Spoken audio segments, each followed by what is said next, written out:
Quiet on set. Rolling. Action. Hello. Hello.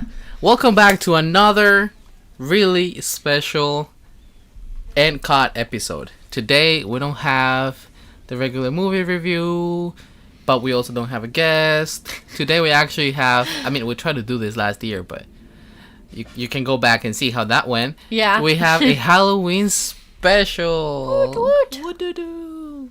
What to do? What to do? Is that your excitement noise?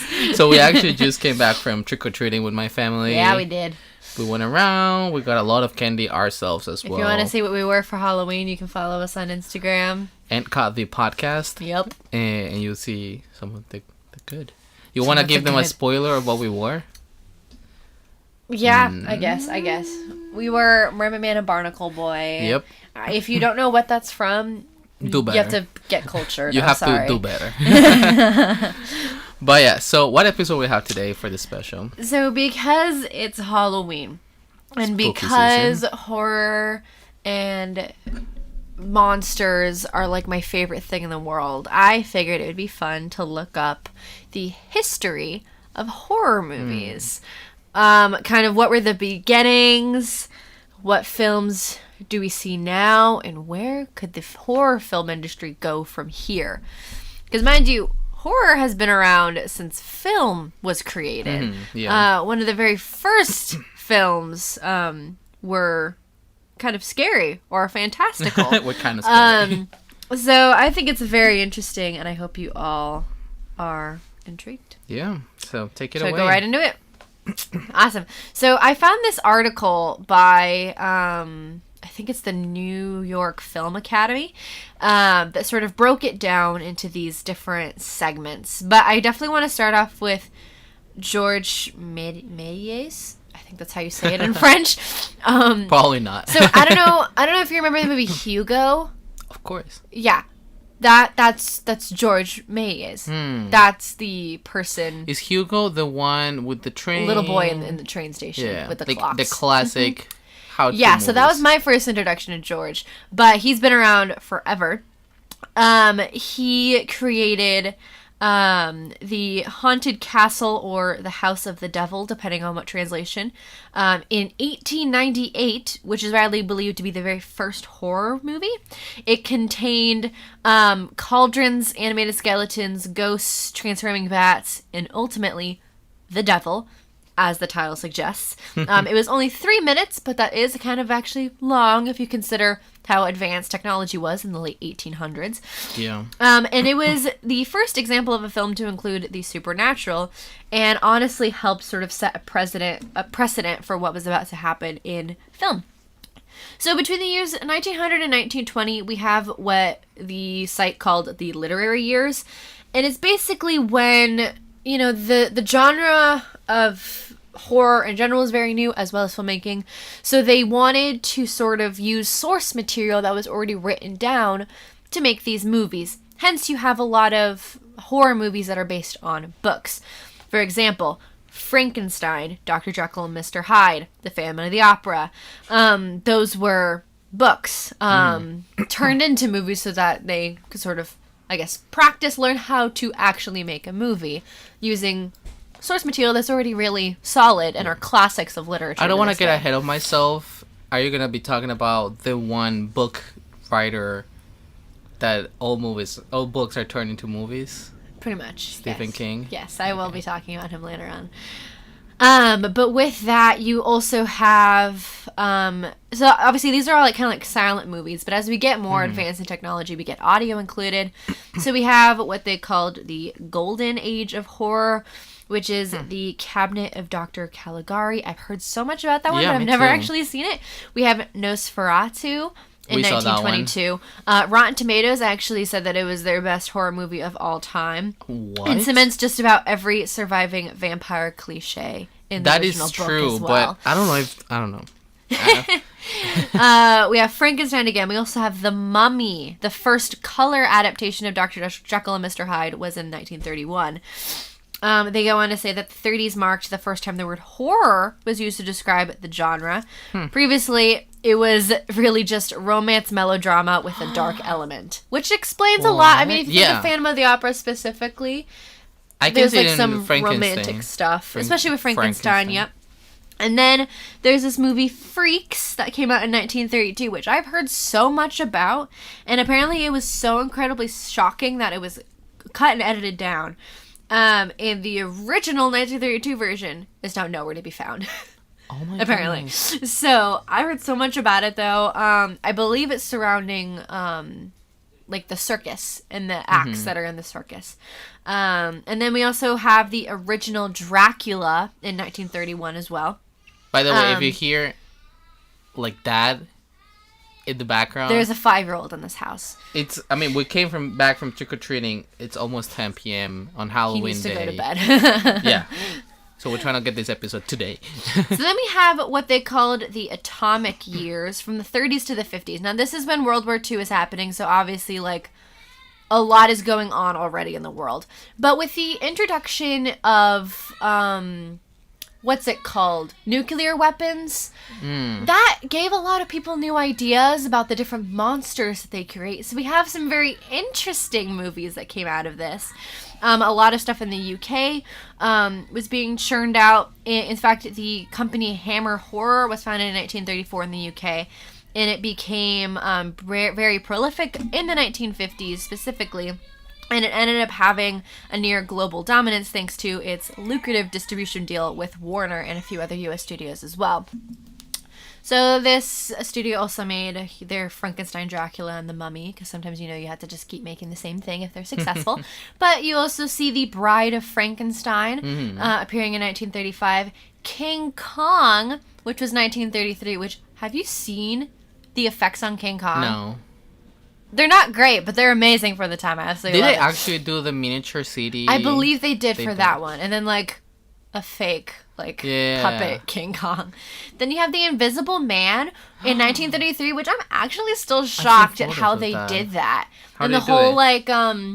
I don't know how they did it, that's the thing, but there's a whole sequence within The Invisible Man, because I've never watched the whole thing, but it's a part where he's unwrapping, like, the wrappings, and there's no body there, and I'm so intrigued about how, in 1933, that they did that.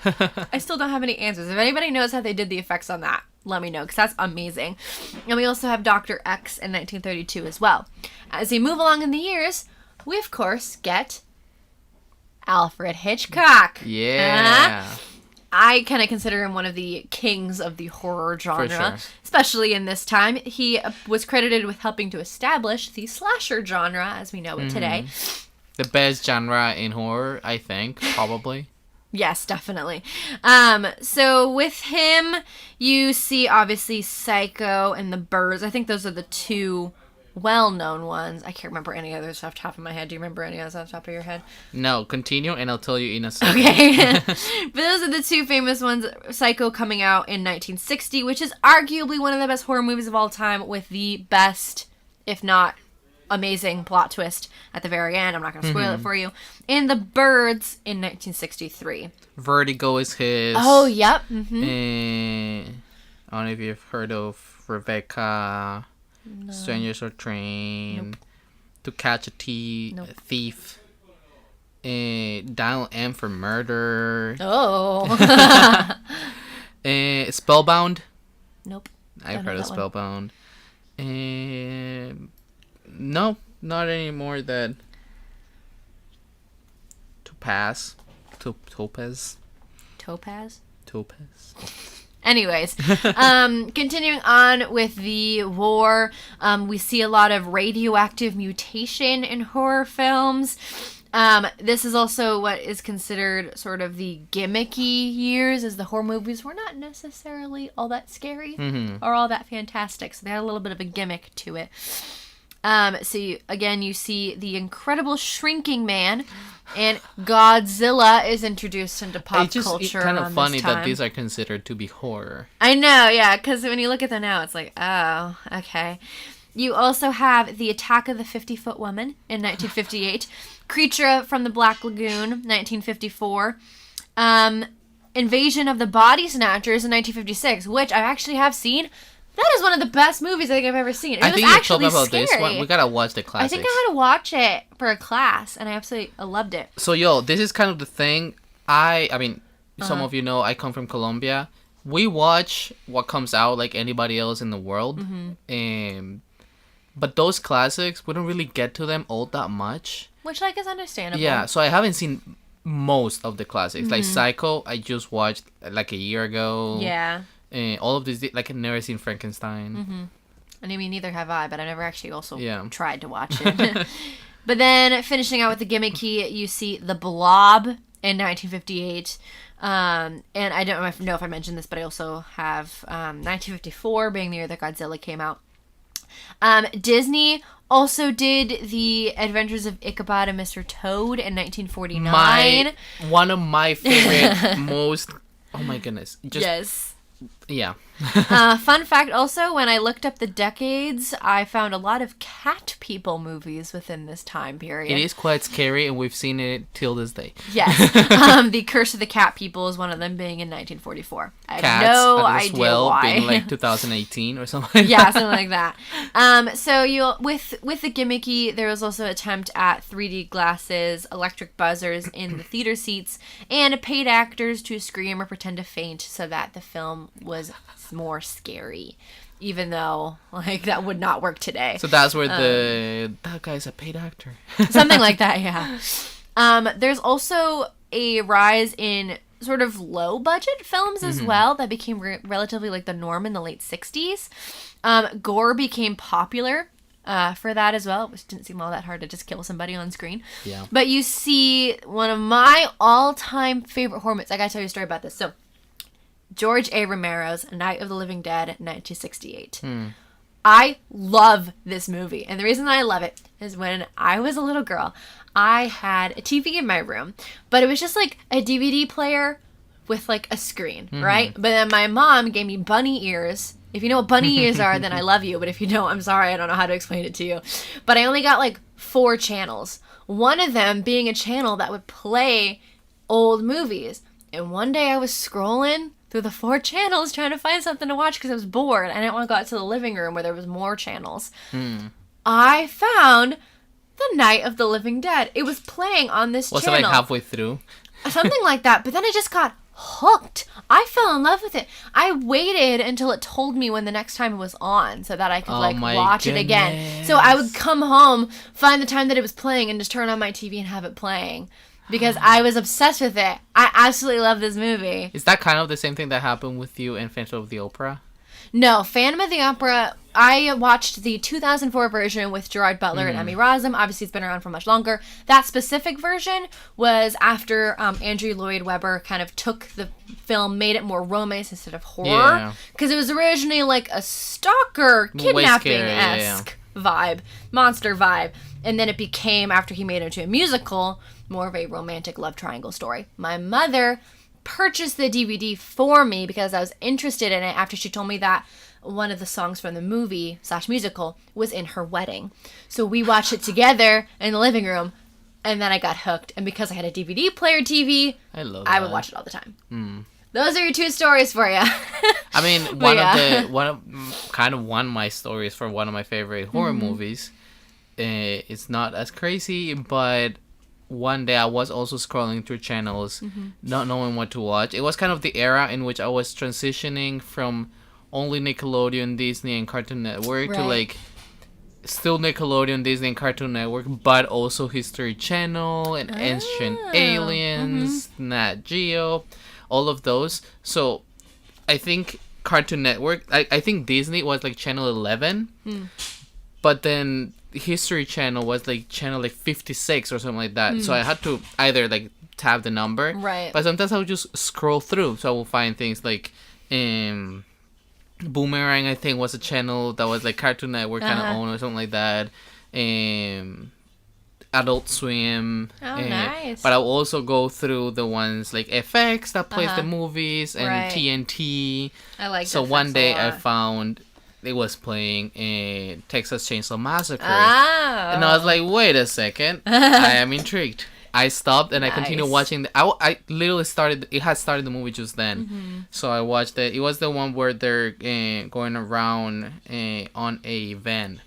I don't know if they all do, but they're going on like That a should hippie be the van. original, because Yeah, I did yeah, watch yeah. that movie. So after that, I watched Mm-hmm. like 4 more because it was a whole marathon, or I watched as many as I had time for. Uh-huh. So that was like my story of how I got hooked. That's with, yep.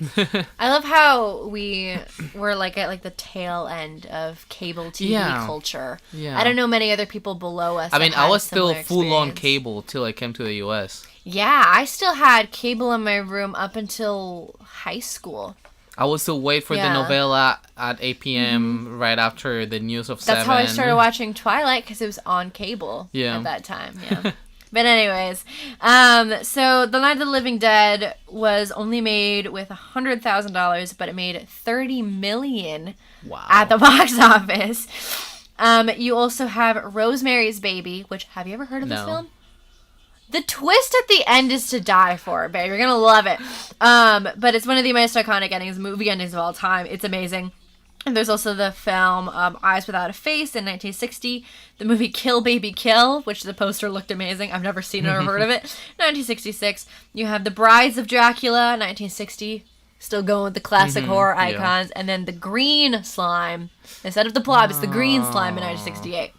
So as Also, we I move hope you hear the sizzling of right oil behind us. being If you made. know arepa huevo, good for you. Get hungry. I'm so excited. Get hungry. So as we move into the 70s and 80s, horror ends up taking on a new life of its own. It becomes more popular, but it also weirdly also becomes more religious. I don't know if you noticed this as well. But the devil became very popular in the 70s in horror films. You have The Exorcist in 1973, which my mother was terrified of as a child. As every child in the 70s would be. You have The Omen in 1976. You also have Carrie, which is one of the many Stephen King books looks that were made great. in movies. And then continuing on with some more horror, you have The Shining in 1980, which was amazing. I loved that one. We watched that together, remember? We did, yeah. I mean, Then- I kind of fell asleep. We both fell asleep towards the end. We woke up to like the very tail end of the movie. where people were like running and screaming. Then there's The Thing. Have you ever watched The Thing? No. That's they're in, I think, Antarctica, and an alien comes down and starts killing the crew, and they're like fighting. It's like Alien, but like not Alien. But yeah, The Thing is 1982. Poltergeist is also 1982. Very classic. You also have The Fly in 1986, which looks amazing. It The does. special effects makeup is incredible, and it looks so gross. And then you also have An American Werewolf in London in 1981.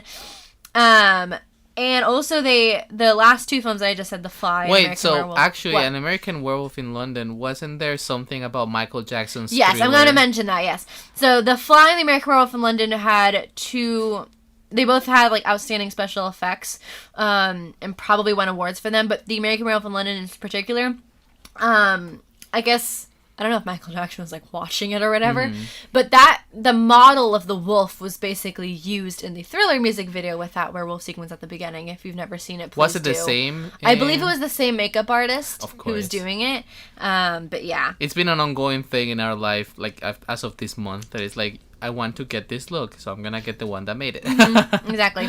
And then, of course, you do have Alien as well, which is, I think, very unique up this list because it's definitely Yeah. has like a sci-fi horror combination. So I've never actually seen Alien, but I know the Mm-hmm. connotations that it has, and actually it's amazing how it's considered more like horror than sci-fi, even though it's literally alien. It's an in interesting space. combo. Yeah, it is Yeah. an interesting combo. But it does have one of the most iconic special effects. Yeah. I'm not going to say what it is. The but one from like yeah, you know what I'm talking about. And then, of course, you have the slasher films, a.k.a. the ones that I think have defined us. the good Texas good. Chainsaw Massacre, 1974.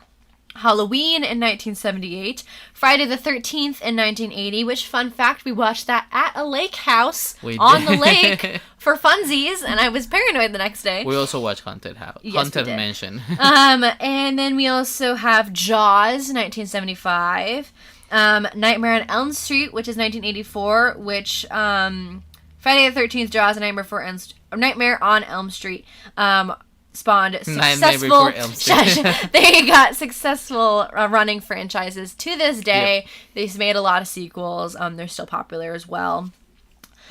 The issue with horror, I guess, sort of came about as technology kept advancing, because obviously the practical effects, they honed in the craft to get good at it. But then they when weren't you bring doing in it. CGI and it's already not looking the greatest, that's when you have some issues with horror.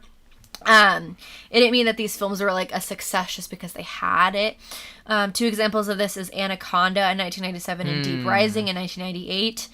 It ended up being comedy that actually helped save the genre to keep it like refreshed.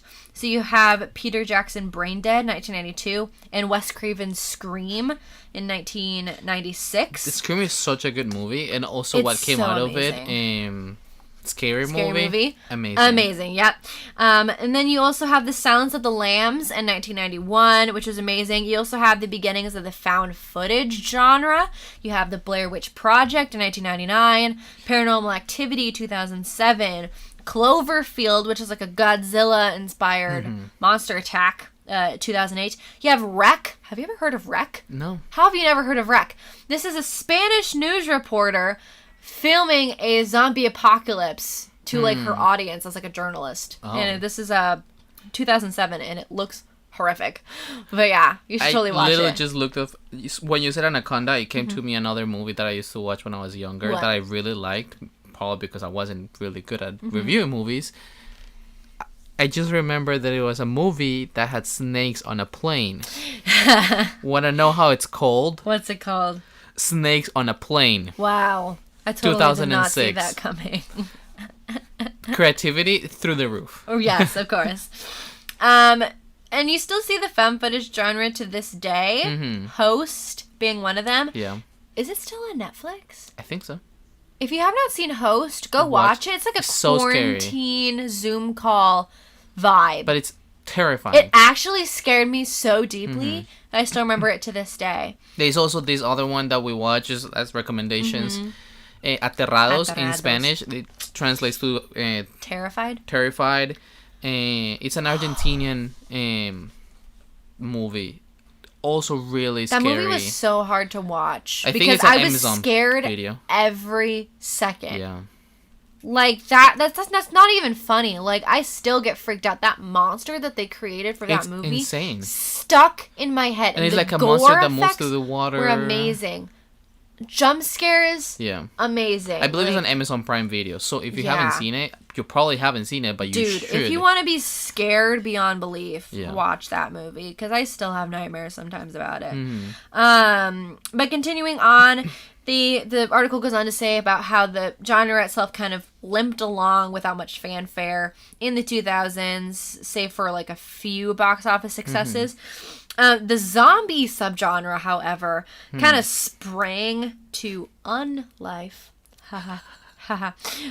During the 2000s, and a lot of like unprecedented successes came out of it. So you have Resident Evil 2002, 28 Days Later 2002, Dawn of the Dead 2004, Land of the Dead 2005, I Am Legend 2009, Zombieland I Am Legend 2007, Zombieland 2009, and Let the Right One In 2008, which I think they just made another one.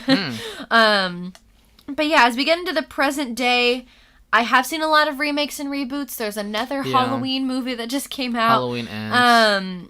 But there's some good ones. There's a resurgence of there's a resurgence of what is called quote unquote torture porn, aka Saw franchise, Hostel, Oh, just yeah. a lot of gore, a lot Really of difficult violence. to watch, but that's why you watch it. Exactly, yeah. And obviously that's been popular for a while, but it just it gets even more gross as people get effects even better. You also have Cabin in the Woods 2012, which has kind of been heralded as like this decade's like Scream, like that like interesting dynamic there.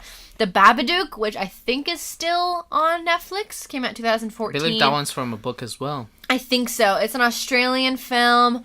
Amazing. It was like a psychological thriller. There's also A Girl Walks Home Alone at Night, 2014.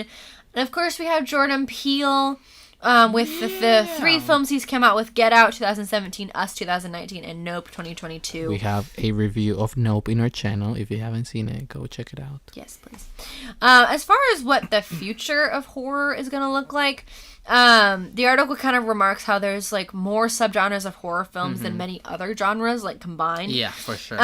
So it can be kind of difficult to sort of expand in a truly original way. But you really never know what's going to come. Some new movies that are about to come out that I've seen a lot is Megan, which is being promoted a lot on TikTok, which is about an AI doll that goes berserk after it's given to a child. This is releasing January 6, 2023. We have Winnie the Pooh, Blood and Honey, a new slasher film with the Winnie the Pooh characters, which is releasing on November 4th. We may or may not review it, I don't know. There's also a new Haunted Mansion movie that they're making from Disney on August 11th, 2023. And a new, I don't know if you heard of like the Evil Dead franchise. Yeah. There's an Evil Dead Rise coming out April 21st, 2023. So it's kind of a little mix of everything. I'd like to see more robots, definitely. I think AI is a great subject. What about you? Is there anything other I things feel you'd like to right see? now, I mean, my favorite director being Guillermo del Toro with his Scary Stories to Tell in the Dark. Is that Yep. amazing miniseries that you should definitely watch. Cabinet of Curiosities for that one. And now he just came up with another miniseries that we actually are about to start watching tonight.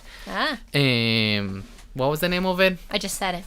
What? Cabinet of Curiosities. Oh, yeah. Yeah. And also the runner-up for my favorite director, Jordan Peele. He's doing great with like kind of like cultural horror / public comment horror, like that kind of stuff that really taps into actual issues of society but bringing them to extremity. And it's all very unique. It really is. is. I don't think I've ever seen a film anything like this. By the way, Guillermo del Toro is like fantastic horror, like not necessarily anything. Yeah. It's more like kind of out of this world, not in an alien sense, but out of like a...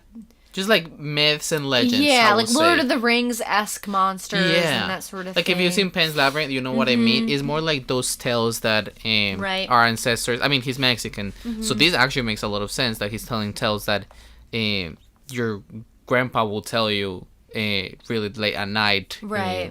The stories that have been passed down of like the duendes and stuff like that. He talks about fairies. So all of these different things is what Guillermo del Toro is bringing into horror-esque movies, which I really appreciate. And Jordan Peele, like I mentioned, just like really unique stuff that he's coming up with. So I want to see more of that, honestly, and I want to see other directors being inspired by it. I'm definitely am myself.